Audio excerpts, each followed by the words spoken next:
Ireland produced yet another powerful performance to wrap up the Grand Slam with a comprehensive victory over England at Twickenham. After 4 wins from 4 in the NatWest Six Nations, Joe Schmidt's men delivered just the country's 3rd clean sweep, adding to the glories of 1948 and 2009.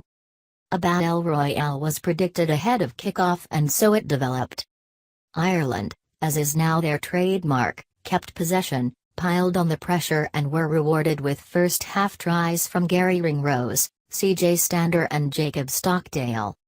A Conor Murray penalty was their only score in the second half, but it was enough as Eddie Jones' men fell to their 3rd defeat in a row, but St. Patrick's Day belonged to the Irish.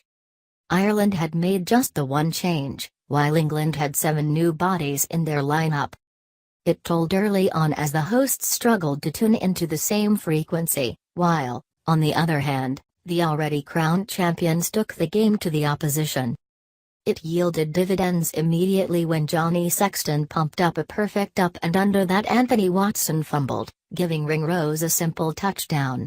The out half converted to hand Ireland a 7-point lead in the 7th minute.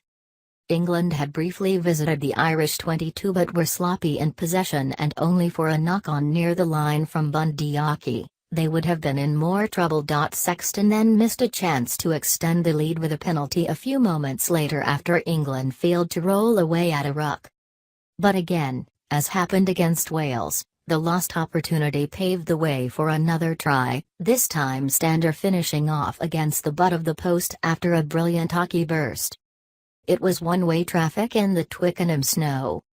"Their work in the contact has been as good as we've seen in the championship," said Donal Lenihan on RTE Radio 1. England have no answer. Then the home crowd screamed for a high challenge call against hockey.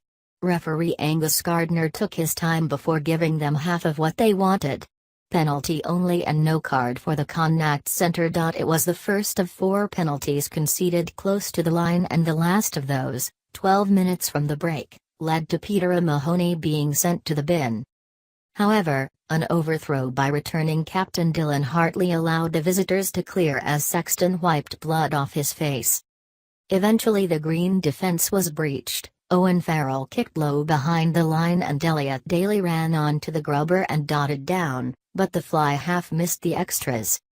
Meanwhile, Joey Carberry replaced Sexton, who required a high A. Captain Rory Best also needed some attention but stayed on. Ireland were under pressure. But, with the pack down a man, England conceded consecutive penalties at a scrum and line-out to allow Ireland push in their half. From there, Stockdale found some space on the wing. Chipping over the cover, the Ulster man won the race for the touchdown, claimed the outright record for tries in a Six Nations campaign, 7, and Ireland had a 21-5 lead at halftime. It was the 3rd time in 3 games that Ireland had scored with the clock in red in first half overtime. England burst out of the blocks in the second half and looked destined to score. A concerted period of pressure was repelled by a series of chop, smother and tap tackles and ended with a neck roll penalty against Daly on Rob Kearney. From there Ireland worked their way up the field but conceded a penalty and then lost hockey to another high A.